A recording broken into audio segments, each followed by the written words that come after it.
Hi guys, कैसे हैं आप सब। तो चलिए आज अब ज़्यादा टाइम वेस्ट नहीं करते हुए आज हम जो टॉपिक ले रहे हैं वो है इलास्टिसिटी ऑफ डिमांड का, प्राइस इलास्टिसिटी ऑफ डिमांड। मैंने अपने लास्ट वीडियो में इलास्टिसिटी ऑफ डिमांड के meaning, definition and how many types of elasticity of demand, तो उसमें basically 3 types of elasticity demand हम लोग देखते हैं, that is price elasticity demand, income elasticity demand and cross elasticity demand. तो जो सबसे ज़्यादा पॉपुलर है that is price elasticity demand. तो उसके बारे में मैंने आपको थोड़ा बहुत लास्ट वीडियो में बता दिया था कि what is price elasticity of demand and meaning of price elasticity demand. तो इस वीडियो में हम लोग बात करेंगे methods and rest on the price elasticity of demand and income and cross elasticity of demand. So without wasting any time, let's start. So इसमें methods of measurements of price elasticity of demand. तो उसमें जो पहला है वो है point elasticity. तो what is point elasticity? Point elasticity होता है जब when price elasticity of demand is measured at a particular point on a demand curve, it is called point elasticity. So जैसा आप इस कर्व में देख रहे हैं कि इसमें जो ये पॉइंट है, यहाँ पर क्या है कि जहाँ पर price elasticity of demand measure किया जाता है एक पर्टिकुलर पॉइंट पे, जो डिमांड कर्व है उसके एक पर्टिकुलर पॉइंट पे जब price elasticity of demand measure किया जाता है तो उसको हम बोलते हैं पॉइंट इलास्टिसिटी ऑफ डिमांड। और जो सेकेंड इसमें है वो है आर्क इलास्टिसिटी। आर्क इलास्टिसिटी होता है जब इलास्टिसिटी ऑफ डिमांड मेजर किया जाता है एक फाइनाइट रेंज पे, एक रेंज जो हमने डिसाइड किया हुआ है उस रेंज पे जब उसको मेजर किया जाता है, या जो डिमांड कर्व का आर्क है, ये जहाँ से like you can see there कि जो ये आर्क आ रहा है, ये जो पॉइंट है हमारा आर्क का, इस पॉइंट पे आपको जहाँ एरो बना है आर्क, यानी जहाँ पे जो हमारा डी कर्व है वो जहाँ पे थोड़ा कर्व लेता है, वो पॉइंट पे जब हम इलास्टिसिटी ऑफ डिमांड को मेजर करते हैं तो उसको हम आर्क इलास्टिसिटी डिमांड कहते हैं। जो ये से हमने मेजर किया है उस आर्क को बिटवीन R2 R1 पॉइंट, तो इसको हम क्या बोलेंगे, ये है arc elasticity demand. Arc elasticity demand को हम मेजर कर सकते हैं दो तरीक़ों से, दो टाइप से, दैट इज़ परसेंटेज और प्रोपोर्शनेट मेथड, और दूसरा है टोटल एक्सपेंडिचर मेथड। तो परसेंटेज और प्रोपोर्शनेट मेथड का जो फॉर्मूला है that is EP is equal to percentage change in quantity demanded upon percentage change in price. So percentage, इसका जो फॉर्मूला है कि percentage change in quantity demanded upon percentage change in price, इसको हम elaborate पूरा करके देखते हैं।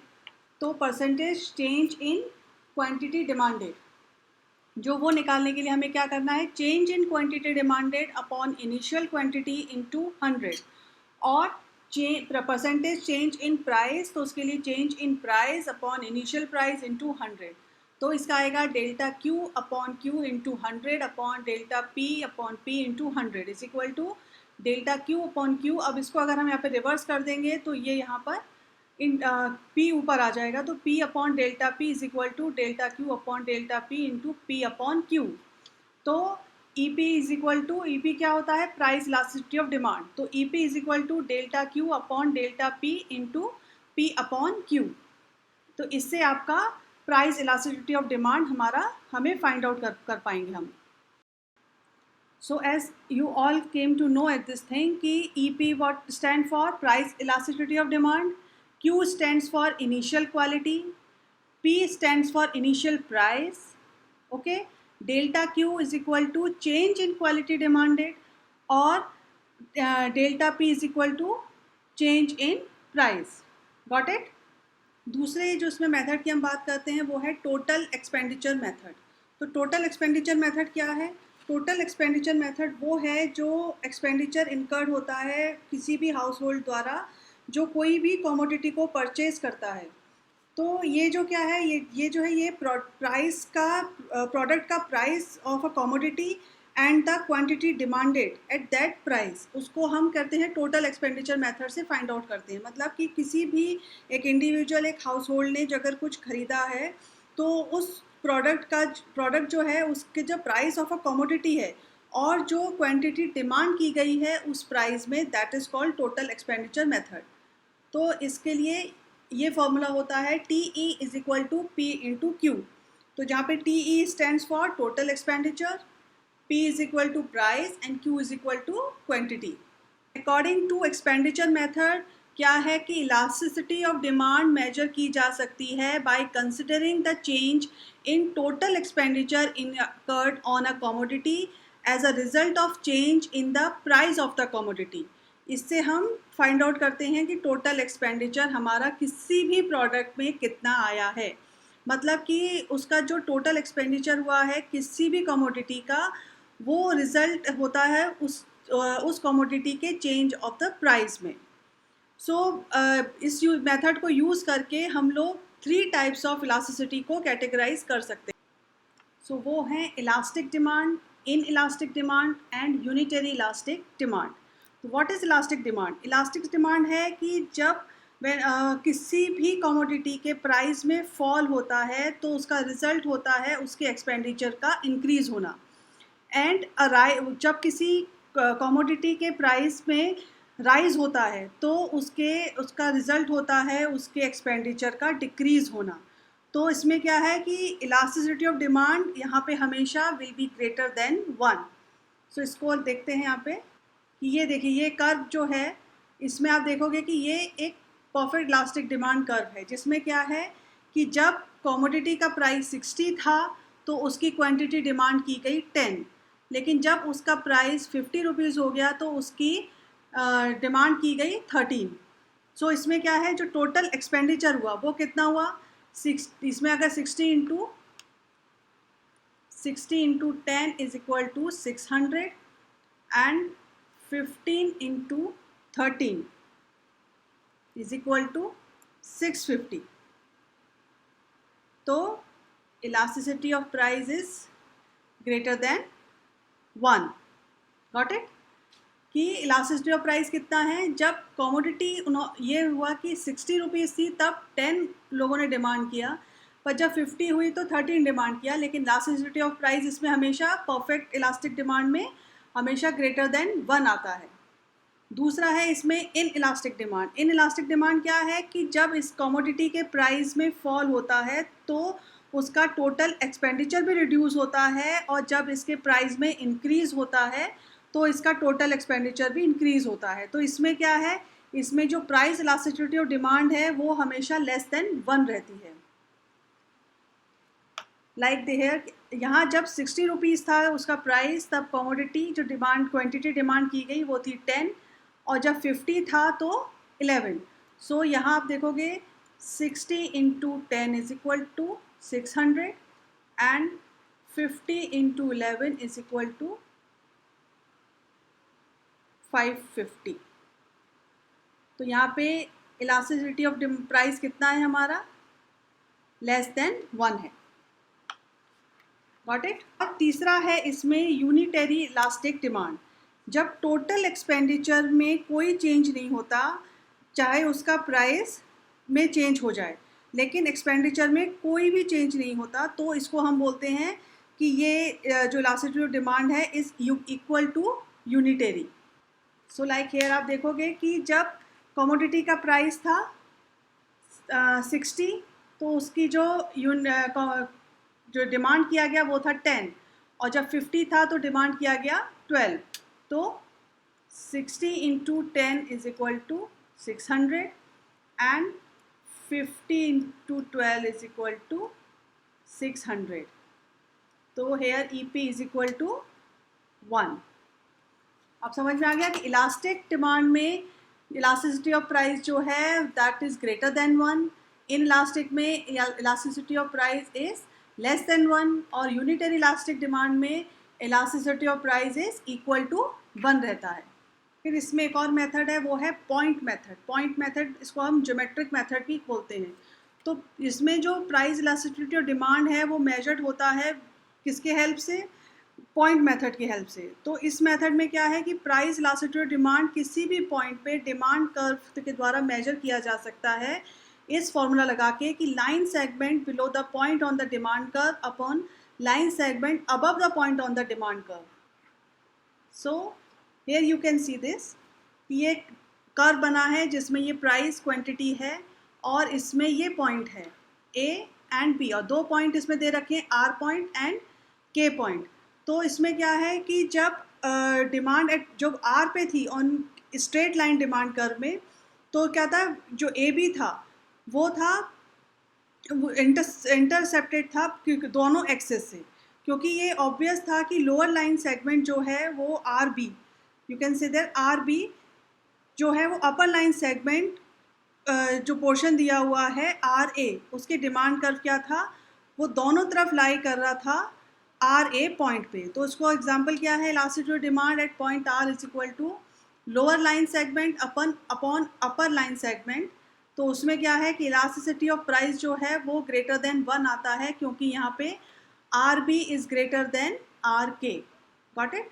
ये आर बी जो आ रहा है ये ग्रेटर यहाँ तक आ रहा है और आर के यहाँ तक आ रहा है। तो ये lower line segment upon upper line segment को हम देखेंगे तो यहाँ पर इलास्टिसिटी ऑफ प्राइस जो है वो ग्रेटर देन 1 आएगा, क्योंकि आर बी जो है इज ग्रेटर देन आर के। और इसी डिमांड कर्व को हम डिफरेंट पॉइंट पे भी प्राइस इलास्टिसिटी ऑफ डिमांड को मेजर कर सकते हैं, कि जब डिफरेंट पॉइंट होते हैं एक स्ट्रेट लाइन डिमांड कर्व में, तो उसके थ्रू भी हमारा price elasticity of demand measure किया जाता है। सो दूसरा मेथड होता है हमारा ज्योमेट्रिक मेथड में, पॉइंट मेथड में, वो है on the non linear demand curve. तो नॉन लीनियर डिमांड कर्व क्या है, ये डिमांड कर्व मेजर कर सकते हैं जब स्ट्रेट लाइन नहीं होती, पर हम यूज़ करते हैं पॉइंट मेथड को ये कैलकुलेट करने के लिए कि जो प्राइस इलास्टिसिटी ऑफ डिमांड है किसी भी पॉइंट पर कर्व डिमांड कर्व पे कैसे उसको मेजर कर सकते हैं। तो ये जैसे यो आप देख रहे हो कि यहाँ पे ए और बी दोनों, ये पॉइंट है आर, अब यहाँ पे ये मेजर हो रहा है। सो इसको फाइंड आउट करने का जो फॉर्मूला है that is elasticity demand at R is equal to lower line segment upon upper line segment. तो वो क्या आएगा, is equal to B R upon R A. Got it? B R upon R A. Fine. Price elasticity of demand और इसमें कुछ एक numericals जो हैं तो उसको मैं नेक्स्ट वीडियो पे अपलोड कर दूँगी। फाइन। अब हम आते हैं factor affecting price elasticity of demand. कुछ एक फैक्टर्स हैं जो प्राइस इलास्टिसिटी ऑफ डिमांड को अफेक्ट करते हैं। तो उसमें जो सबसे पहला फैक्टर है वो है अवेलेबिलिटी ऑफ सब्स्टिट्यूट्स। इसमें क्या है, जो सबसे मोस्ट डिटर्मिनेंट है प्राइस इलास्टिसिटी ऑफ डिमांड का is number and kind of substitute available for a commodity. मतलब क्या है कि कोई भी कमोडिटी के जो क्लोज सब्स्टिट्यूट हैं वो ज़्यादा डिमांड में लाइकली आ जाते हैं जब इसमें प्राइस में कुछ भी इलास्टिसिटी होता है या अप एंड डाउन, इंक्रीमेंट या डिक्रीज़ होता है, तो उसके जो सब्स्टिट्यूट हैं वो मार्केट में आ जाते हैं, उससे price elasticity of demand affect होती है। इवन थोड़ा सा भी कोई फॉल होता है प्राइस में तो क्या करता है, ये लोगों को इंड्यूस करता है उस कमोडिटी को बाई करने में जो सब्स्टिट्यूट है रादर देन इसको लेने में, क्योंकि इसमें ज़रा सा भी इंक्रीमेंट होगा तो वो नहीं लेंगे और फॉल होगा तो वो इसके सब्स्टिट्यूट को नहीं लेंगे, वो इसी को लेने के लिए कंपेल हो जाएंगे। तो क्या है कि जो कोई भी कमोडिटी जिसमें बहुत ही ज़्यादा और क्लोज सब्स्टिट्यूट होते हैं उसमें इलास्टिसिटी ऑफ डिमांड अफेक्ट होती है, एंड कोई एक जिसमें कुछ और वीक सब्स्टिट्यूट होते हैं उसमें इलास्टिसिटी डिमांड परफेक्ट नहीं होती, उसकी इलास्टिसिटी डिमांड इन इलास्टिक रहती है, मतलब उसमें ज़्यादा डिफरेंस नहीं आता। लेकिन अगर उस किसी भी सब्स्टिट्यूट, किसी भी कमोडिटी के सब्स्टिट्यूट और ज़्यादा होते हैं या उसके बहुत ही मतलब यू कैन से रेप्लिका टाइप के होते हैं, तो लोग उनको परचेज़ करने में ज़्यादा इंटरेस्टेड होते हैं। सेकंड इसमें आता है नेचर ऑफ द कमोडिटी। तो नेचर ऑफ द कमोडिटी क्या है कि एक बार जब किसी भी कमोडिटी का जो प्राइस इलास्टिसिटी है वो इम्पॉर्टेंट डिटर्मिनेंट्स है कि उस कमोडिटी का नेचर क्या है, दैट इज़ कि चाहे वो नेसेसिटी हो या लग्जरी हो या कमोडिटी किसी कोई कंफर्ट के लिए परचेज़ कर रहा हो, पर डिमांड उस नेसेसिटी की ऐसी होनी चाहिए। जैसे फूड आइटम है, ये क्या है, ये जनरली इन इलास्टिक होते हैं, इनमें ज़्यादा डिफरेंस नहीं आता। ये इनको मतलब एग्जिस्टेंस में रहने के लिए इनकी असेंशियल, ये बहुत ही असेंशियल डिमांड है। लेकिन कुछ एक चीज़ें ऐसी हैं जो बहुत ज़्यादा हमारे लिए असेंशियल नहीं है, तो वो क्या है, उन पे प्राइस का राइज एंड फॉल अफेक्ट डालता है। कि जैसे स्मॉल प्राइस चेंज भी हो सकता है कि जो कमोडिटी कोई लग्जरी या कंफर्ट के लिए ख़रीद रहा हो, तो उसका वो एसेंशियल एक्सिस्टेंस नहीं है, और उनका कंजम्पशन जो है वो भी लोग क्या करते हैं, या तो पोस्टपोन कर देते हैं या मतलब उसका आइडिया ड्रॉप कर देते हैं कि अभी इसका प्राइस बहुत हाई है तो जस्ट ड्रॉप द आइडिया। लेकिन जो फूड है या कपड़ा है या मकान है, इलेक्ट्रिसिटी है, that is your basic need, ये असेंशियल नीड है, तो ये कभी भी इन पे जो प्राइस का राइज और फॉल है वो अफेक्ट नहीं डालता इतना। तो that is in elastic of demand, पर जो कंफर्ट के लिए आदमी खरीदता है उस पर ये अफेक्ट डाल देता है। थर्ड है इसमें proportion of the income spend, मतलब कि जो इलास्टिसिटी ऑफ डिमांड किसी भी कमोडिटी की डिपेंड करती है कि कितना प्रोपोर्शन ऑफ इनकम कंज्यूमर उस पर स्पेंड करना चाहता है या कर सकता है। तो the smaller is the proportion of income spent on a commodity, the smaller will be the elasticity of demand. और इसका हम उल्टा भी कर सकते हैं कि जितना हमारे प्रोपोर्शन का अगर लार्जर पार्ट होगा तो जो कमोडिटी पे, तो जो बायर है वो क्या करेगा, वो उसका लार्जर पार्ट उस पर इन्वेस्ट करेगा। तो जैसे डिमांड है किसी भी एक बेसिक चीज़ की, आप उसके लिए वो लाइक घर में आपको वेजिटेबल्स चाहिए, मिल्क चाहिए, तो ये क्या है, ये हाईली इन इलास्टिक है, क्योंकि जो कंज्यूमर है वो इस पर बहुत ही स्मॉल प्रोपोर्शन स्पेंड कर सकता है अपनी इनकम का। पर जब किसी भी कमोडिटी का प्राइस राइज होता है तो ये बहुत ज़्यादा डिफरेंस नहीं डालता, क्योंकि उसको ये चाहिए ही चाहिए, तो वो थोड़ा क्वांटिटी कम कर देगा बट वो इसे परचेज करेगा। किसी भी जो कोई और दूसरी चीज़ें हैं लाइक क्लोथ्स, फर्नीचर, ये क्या है, ये इलास्टिक हैं, क्योंकि कंज्यूमर इस पर तभी स्पेंड करेगा अपना लार्ज फ्रैक्शन ऑफ इनकम जब उसके पास इसका प्राइस कम होगा, तो वो इस पर अपना इनकम का लार्ज पोर्शन स्पेंड करेगा। और अगर इसके प्राइस में चेंज होता है और राइज हो जाता है तो वो इसको पोस्टपोन भी कर सकता है या नहीं लेगा, क्योंकि ये इतना नेसेसिटी की चीज़ें नहीं हैं। फोर्थ इसमें आता है the number of uses of the commodity, मतलब कि इलास्टिसिटी ऑफ डिमांड डिपेंड करती है कि किसी भी कमोडिटी के नंबर ऑफ़ यूजेस कितना है। The greater is the number of uses to which a commodity can be put to, the greater will be its price elasticity of demand. किसी भी कमोडिटी का जो प्राइस है अगर वो ज़्यादा होता है तो कंज्यूमर उसको परचेज़ करता है फॉर द जो बहुत ही उसके लिए इम्पॉर्टेंट हो, और उसके लिए मतलब उसका बहुत ही इम्पॉर्टेंट यूज़ हो उसके लिए, अदरवाइज़ वो उसकी डिमांड को कम कर देता है। और जैसे इसका प्राइस फॉल होता है तो वो इसी कमोडिटी को परचेज़ करने में ज़्यादा डिवोट करता है। तो ये केस किस पे है कि डिमांड फॉर इलेक्ट्रिसिटी क्या है, कि इलेक्ट्रिसिटी यूज़ हो सकती है लाइटिंग, कुकिंग, हीटिंग, पर अगर इलेक्ट्रिसिटी बहुत एक्सपेंसिव है तो इसमें क्या है, ये सिर्फ यूज़ होगी घर में लाइट के लिए, बाकी कुकिंग के लिए आदमी अवॉइड कर देगा या हीटिंग के लिए अवॉइड कर देगा, क्योंकि अभी इलेक्ट्रिसिटी के रेट ज़्यादा हैं। फिफ्थ इसमें आता है टाइम फैक्टर। जो इलास्टिसिटी ऑफ डिमांड डिपेंड करती है टाइम पीरियड पे भी, जितने शॉर्ट पीरियड है के लिए है या लॉन्ग पीरियड के लिए। तो प्राइस इलास्टिसिटी क्या है, वो जनरली लो होती है शॉर्ट पीरियड के लिए as compare to long period. Because क्या होता है कि जब भी कोई कंज्यूमर किस चीज़ को ख़रीदता है तो it take times for consumer to उसको एडजस्ट करने के लिए, उसके टेस्ट को, उसकी प्रेफरेंस को, उसकी हैबिट को। और लॉन्ग पीरियड में क्या होता है कि कंज्यूमर उससे धीरे धीरे एडजस्ट कर लेता है उसको अपने प्रेफरेंस से और कंजम्पशन पैटर्न से। दूसरा क्या है इसमें कि जो नए सब्स्टिट्यूट हैं वो बहुत जल्दी डेवलप होते हैं इन द लॉन्ग रन, तो उसमें price of the commodity rise और क्या होता है, डिमांड उसकी धीरे धीरे कम हो जाती है। तो for it will be inelastic demand in the short term as the substitutes may not be available, क्योंकि शॉर्ट पीरियड में सब्स्टिट्यूट इतनी जल्दी मार्केट में नहीं आ सकते, तो जो डिमांड है वो इन इलास्टिक हो जाती है। पर अगर वो लॉन्ग पीरियड के लिए होगी तो उसके सब्स्टिट्यूट भी मार्केट में आ जाएंगे, तो प्राइस इलास्टिसिटी के चांसेस ज़्यादा बढ़ जाते हैं। सिक्स इसमें आता है postponed of consumption. Postponed of consumption क्या है कि ये डिपेंड करती है कि पॉसिबिलिटी है उस चीज़ को पोस्टपोन करने की जो उनको अभी कंज्यूम करनी है। जैसे कि किसी भी सपोज़ अगर कोई आदमी अभी अब कुछ कॉस्टली चीज़ खरीदने जा रहा है, लाइक कोई फर्नीचर है या समथिंग इलेक्ट्रॉनिक गैजेट्स हैं, तो वो क्या करेगा, उस चीज़ों को पोस्टपोन कर देगा उसके कंजम्पशन को, बिकॉज उसका प्राइस अभी हाई है। सेवेंथ है प्राइस रेंज। जो price elastic of demand depend करती है कि उस कमोडिटी के रेंज ऑफ प्राइसेस क्या हैं।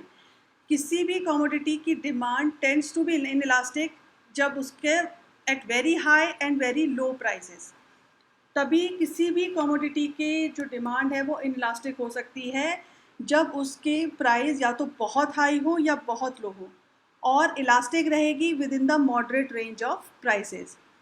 क्योंकि हाई प्राइस पे क्या है कि डिमांड उसकी रिच पर्सन तक ही जाएगी, तो उनको अगर उसकी ज़रूरत है तो उसके राइज और फॉल से उनको इतना अफेक्ट नहीं पड़ता। और द अदर हैंड, अगर किसी चीज़ का प्राइस बहुत लो है तो जो लोग उसको ख़रीदना चाहते हैं वो ख़रीदेंगे, और उसको उनके मतलब और उसमें फर्दर फॉल होता है, तो देयरफॉर इतना बहुत ज़्यादा इंक्रीज़ उसके डिमांड में नहीं होगा। बट अगर जो मॉडरेट रेंज है उसमें क्या है कि ये जो रीच करती है with in the large number of consumers, तो इसमें ज़रा सा भी अप एंड डाउन होने पे इसकी जो डिमांड है उसमें अफेक्ट आता है। Eighth one is habits of the consumers. Price elastic जो डिमांड है वो डिपेंड करती है कि कंज्यूमर जो है वो हैबिचुअल है इस चीज़ को यूज़ करने का या नहीं है। अगर वो हैबिचुअल है तो वो जैसे कुछ एक कमोडिटी का अगर वो हैबिचुअल है, लाइक सिगरेट है या लाइक पान मसाला टाइप समथिंग लाइक दैट, तो वो उसको चाहे उसका प्राइस हाई हो चाहे लो हो, he will buy it. But अगर वो उसका हैबिचुअल नहीं है, उसको उसकी हैबिट नहीं है, तो शायद वो उसको उस समय परचेज नहीं करेगा। तो इम्पॉर्टेंस क्या है इलास्टिसिटी ऑफ डिमांड? इम्पॉर्टेंट होती है ऑफ टेकिंग बिजनेस डिसीजंस। ये क्या है, the concept of elastic demand क्या करती है, बहुत ही इंपॉर्टेंट रोल प्ले करती है to in taking various decision regarding price और उसके आउटपुट में। फॉर इंस्टेंस, अगर आपको किसी भी कमोडिटी का प्राइस डिसाइड करना है, किसी भी फर्म को ये आइडिया नहीं है कि उसका प्राइस क्या होना चाहिए, तो वो इलास्टिसिटी ऑफ डिमांड उस प्रोडक्ट के प्राइस, उसके सब्स्टिट्यूट और उसके कॉम्प्लीमेंट्स को देख के उसके प्राइस को डिसाइड करती है कि रेजिंग प्राइस जो है वो बेनिफिशियल होगा तब जब डिमांड उस प्रोडक्ट की इनलास्टिक होगी। अगर उसके प्राइस इंक्रीज़ हो जाता है या डिक्रीज़ होता है तो वो टोटल रेवेन्यू रेज कर लेगी। पर उससे क्या है, raising price will be advisable तब जब इलास्टिक डिमांड उस सब्स्टिट्यूट की लो हो, क्योंकि अदरवाइज कंज्यूमर क्या करेगा, उसके सब्स्टिट्यूट के कंजम्पशन पे शिफ्ट हो जाएगा, तो फर्म को उस प्रोडक्ट का प्राइस रेज करने का कोई सेंस नहीं बनता। सिमिलरली क्या है कि बिजनेस फर्म जो है वो उनको एक आइडिया होता है इनकम इलास्टिसिटी ऑफ डिमांड का, जब वो डिसाइड करते हैं to undertake any additional capacity, they must be find it profitable कि वो उसके प्रोडक्शन कैपेसिटी को इंक्रीज़ करें और उस प्रोडक्ट की high income elasticity of demand हो। सेकेंड आता है इसमें इम्पॉर्टेंट ऑफ मोनोपोलिस्ट। अब मोनोपोलिस्ट क्या है, वो जो नॉर्मली मोनोपोलिस्ट परस्यू करता है the policy of price discrimination, that is charging different prices from different consumers. जैसे कि price of demand for his product different होती है हर एक कंज्यूमर के लिए उसके यूज़ को देख के, तो वो क्या करता है, वो हायर प्राइस चार्ज कर सकता है उन दोज कंज्यूमर से who have in elastic demand, और लोअर प्राइस कर सकता है उन कंज्यूमर से who have elastic demand for the product sold by the monopolist. Third इसमें आता है determination of factor prices. Determination of factor prices क्या है कि इलास्टिक डिमांड बहुत इंपॉर्टेंट होती है किसी भी फैक्टर प्राइस को डिटरमाइन करने के लिए, जैसे वेजेस हैं या सैलरी है। फॉर एग्जांपल क्या है कि जो बार्गेनिंग पावर होती है ट्रेड यूनियन की, वो डिपेंड करती है upon the elasticity of demand of the for labour. क्या है, डिमांड और for labour and the demand for the product, वो होना चाहिए कि labour is producing happen to be elastic जब वो ट्रेड यूनियन को इंक्रीज़ करेगा अटेम्प्ट करने के लिए, जिसमें वेजेस विल नॉट सक्सीड। तो rise in wages will increase the price of the commodity produce by the worker, और उसमें क्या है कि ये इट विल कॉज बहुत ज़्यादा डिक्रीज़ कर देगा डिमांड फॉर द प्रोडक्ट और consequently a large decrease in demand for workers also. Fourth है इसमें assist in formulating government policies. तो जो कॉन्सेप्ट है इलास्टिक डिमांड का वो यूज़फुल होता है जब गवर्नमेंट पॉलिसी को फॉर्मुलेट करने का टाइम आता है, पर्टिकुलरली किसमें, टैक्सेशन पॉलिसी में or the policy of granting subsidy to the industries, determination of prices of public utilities, etc. Fifth है importance in the international trade. Concept of elastic demand also important है in the field of international trade, क्योंकि ये बहुत ही great importance रखता है in determining the terms of trade and consequently gains from international trade. Six इसमें आता है change on the rate of exchange. तो रेट ऑफ एक्सचेंज रिफर करता है to the rate at which a unit of one country's currency is exchange for currencies of other country. तो rate of exchange किसको refer करता है? जो किसी भी एक यूनिट है उस कंट्री की करेंसी की, वो एक्सचेंज होती है अदर कंट्री की करेंसी से. तो the rate of exchange between two countries change हो सकती हैं थ्रू डिवैल्यूएशन और revaluation of one currency in relation to other currency. Seventh है इसमें incidence of taxation. Incidence of taxes refer करता है कि जब जो पर्सन है वो अल्टीमेटली बियर कर सकता है burden of taxes, that is जो पर्सन है हु अल्टीमेटली पे द टैक्सेस, वो टैक्सेस के बर्डन को बियर कर सकता है कि नहीं कर सकता है. इलास्टिक डिमांड उसमें भी एक मेजर रोल प्ले करता है. And the last one is explanation of the paradox of plenty. Elastic demand help करती है to explaining paradox of plenty in कौन कौन सेक्टर में? In agriculture. लाइक कोई भी एक बम्पर क्रॉप जो बनती है smaller income to the farmers. तो क्या है, कोई भी एक बहुत ही एक अच्छी क्रॉप हुई है, वो जो फार्मर के लिए बहुत ही स्मॉलर इनकम लाती है. तो अ bumper crop instead of raising income of the farmer उसको क्या करती है? रिड्यूस कर देती है because of in elastic demand for agriculture products. अब हम इस पर बात करेंगे दूसरी इलास्टिसिटी ऑफ डिमांड. पहली थी प्राइस इलास्टिसिटी, दूसरी है इनकम इलास्टिसिटी ऑफ डिमांड.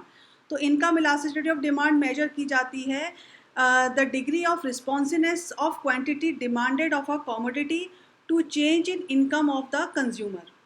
मतलब कि जो इनकम इलास्टिक डिमांड मेजर कब करते हैं कि किसी भी जो डिग्री ऑफ रिस्पॉन्सिवनेस आ रहा है कंज्यूमर का किसी भी क्वांटिटी को डिमांड करने के लिए, जब उसके इनकम में चेंज होता है.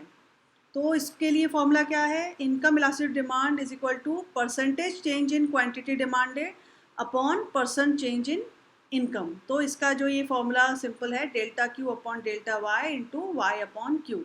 जैसे हमने प्राइस इलास्टिसिटी में सॉल्व किया था पूरा उसका फॉर्मूला को, सेम लाइक दैट कि change in quantity demand, percentage change in quantity demanded upon percentage change in income, that is delta Q upon delta Y into Y upon Q. तो as simple E Y is equal to income elasticity of demand. Y stands for initial income, Q stands for initial quantity, delta Y is equal to change in income and delta Q change for quantity. तो इसके भी कुछ types होते हैं. तो इसके 3 types हैं: positive income elasticity of demand, negative income elasticity of demand and zero income elasticity of demand. Actually guys, elasticity of demand chapter में जो सबसे इम्पॉर्टेंट है that is only price elasticity of demand. तो most of teachers ये वाली चीज़ों को cover करते ही नहीं हैं, इनकम इलास्टिसिटी और cross elasticity. But just for your information मैं यहाँ पे उसका थोड़ा सा आपको इंट्रो दे रही हूँ, ताकि कभी भी फ्यूचर में अगर इनकी ज़रूरत पड़े तो ऐसा ना हो कि हमने कभी इसके बारे में सुना ही नहीं है. ओके, सो इसके बारे में मैं थोड़ा बहुत आप लोगों को यहाँ पे डिस्क्राइब कर रही हूँ. तो what is positive income elasticity? Positive income elasticity of demand ये है कि जब इनकम में इंक्रीज़ होता है कंज्यूमर की, तो जो वो अमाउंट परचेज़ करता है वो भी वाला अमाउंट परचेज़ करता है किसी कमोडिटी का, वो भी इंक्रीज़ हो जाता है. और अगर उसकी इनकम में डिक्रीज़ होता है तो उसका कमोडिटी का जो अमाउंट वो परचेज़ करेगा वो भी डिक्रीज़ हो जाता है. तो इनकम इलास्टिक डिमांड को 3 कैटेगरी में क्लासीफाई किया गया है: income elastic, income inelastic और unitary income elasticity. Income elastic ये है कि जब भी क्वांटिटी डिमांड की जाती है किसी कमोडिटी की, वो ग्रेटर होती है than the percentage change in income. That is जो इनकम का जो रेशियो आता है, इनकम इलास्टिसिटी ऑफ डिमांड है, वो एक्सीड कर जाती है यूनिटी को. और जो इनकम इलास्टिक है वो है जब जो percentage change in quantity demand की गई है वो स्मॉलर होती है than the percentage change in income. तो इसमें income elasticity of demand will be less than unity. और जो यूनिटरी इनकम इलास्टिसिटी होती है वो है कि percentage change in quantity demand is equal to percentage change in income.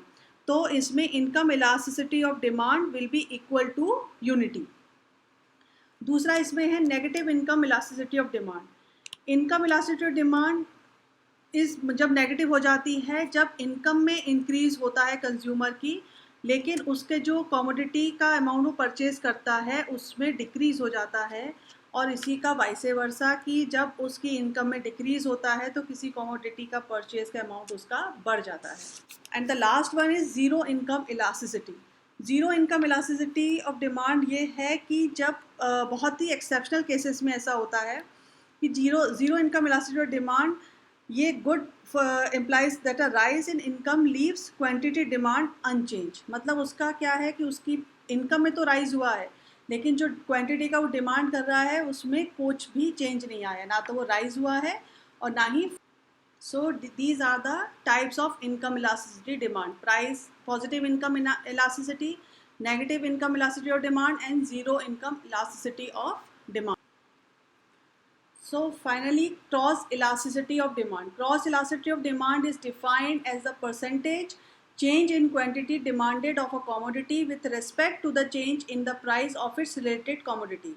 मतलब जो क्रॉस इलास्टिसिटी डिमांड है उसका जो इलास्टिसिटी डिमांड उसको फाइंड आउट करते हैं तब जब किसी भी क्वांटिटी डिमांड की गई है उसमें चेंज तब होता है जब उसी के जैसे किसी अनदर कमोडिटी के प्राइस में चेंज होता है। तो इसका फॉर्मूला क्या है कि EXY is equal to percentage change in the quantity demanded of commodity X upon percentage change in the price demanded of commodity Y। So इसको सिंबॉलिक फॉर्म में देखते हैं कि EXY is equal to delta QX upon delta PY upon QX। तो EXY stands for the cross elasticity of demand of X for Y, and QX is equal to stands for the initial quantity demanded of commodity X. PY stands for the initial price of commodity Y. Delta QX stands for change in quantity demanded of commodity X, and delta PY stands for change in the price of commodity Y. So types of cross elasticity of demand is positive cross elasticity of demand, negative cross elasticity of demand and zero cross elasticity of demand. तो what is positive cross elasticity of demand? तो cross elasticity of demand यह positive है जब price किसी भी commodity के जो price में इंक्रीज होता है leads to an increase in the demand for the other commodity. मतलब किस जैसे वाई कमोडिटी है उसके प्राइस में अगर इंक्रीमेंट हुआ है तो जो एक्स कमोडिटी है उसकी डिमांड में भी इंक्रीज हो जाएगा। तो जब दो गुड्स एक दूसरे को सब्स्टिट्यूट हैं एक दूसरे के, तो cross elasticity will be positive because decrease मतलब एक के प्राइस में डिक्रीज दूसरे की डिमांड में डिक्रीज हो जाती है। लाइक एग्जांपल लेते हैं जैसे टी एंड कॉफ़ी एक दूसरे के सब्स्टिट्यूट हैं, तो जब कॉफ़ी के प्राइस का फॉल हुआ तो कॉफ़ी की जो डिमांड थी उसमें इंक्रीमेंट हो गया लेकिन चाय की जो डिमांड थी उसमें रिड्यूस हो गया। तो that is positive cross elasticity of demand. दूसरा है इसमें negative cross elasticity of demand. Negative cross elasticity of demand तब आती है जब किसी एक कमोडिटी का जो प्राइस है वो leads to an increase in the demand for X. जैसे कि कोई सपोज एग्जांपल ले लेते हैं यहाँ पर कि ब्रेड एंड बटर ये एक दूसरे को कॉम्प्लीमेंट करते हैं, ये कॉम्प्लीमेंट्री गुड्स पे ही negative cross elasticity of demand apply होता है। तो ब्रेड एंड बटर एक दूसरे को कॉम्प्लीमेंट करते हैं, पर क्या है कि जब बटर के प्राइस में फॉल होता है तो इंक्रीज हो जाता है इन द जो क्वांटिटी परचेज की गई थी बटर की, लेकिन जो ब्रेड है उसकी भी परचेज में इंक्रीमेंट हो जाता है। मतलब कि बटर का प्राइस गिरा तो लोगों ने बटर का जैसा बटर लिया तो उन्होंने साथ में ब्रेड भी लिया। अगर बटर के प्राइस में इंक्रीमेंट हुआ तो मे बी शायद ब्रेड का जो डिमांड है वो भी डिक्रीज़ हो जाए। थर्ड है इसमें zero cross elasticity of demand. Cross elastic demand zero तब होती है जब किसी एक कमोडिटी के प्राइस में चेंज दूसरी कमोडिटी के डिमांड पर कोई इफेक्ट नहीं डालता। जैसे दो गुड्स हैं वो एक दूसरे से रिलेट नहीं है, लाइक कि furniture and some TV set. तो अगर टीवी सेट का प्राइस डिक्रीज हो गया तो उसके फर्नीचर के प्राइस डिमांड में कोई डिफरेंस नहीं आएगा। तो that is zero cross elasticity of demand. So guys, this was my video on elasticity of demand, especially methods and income and cross elasticity of demand. So हम next video में इसके कुछ numericals का बना के आपको डालूंगी इस पर, और उसके बाद हम अभी से वही चैप्टर्स कवर करेंगे जो मैं कवर करने के बाद बता दूंगी कि वो कौन से ग्रेड मतलब बोर्ड में आएंगे, जैसे ISC के फर्स्ट टर्म में ये कवर हो रहा है। So guys, let's meet in my next video. Till then bye bye. But please अगर आपको मेरा वीडियो पसंद आता है तो like and subscribe and share करना मत भूलिए। ये मुझे बहुत मोटिवेट करेगा मुझे आगे करने के लिए, और मोटिवेशन मिलता है कि लोगों को मेरा वीडियो पसंद आ रहा है। तो प्लीज़ प्लीज़ प्लीज़ इसको लाइक और शेयर करिए और सब्सक्राइब करना मत भूलिए। Till then bye bye, take care.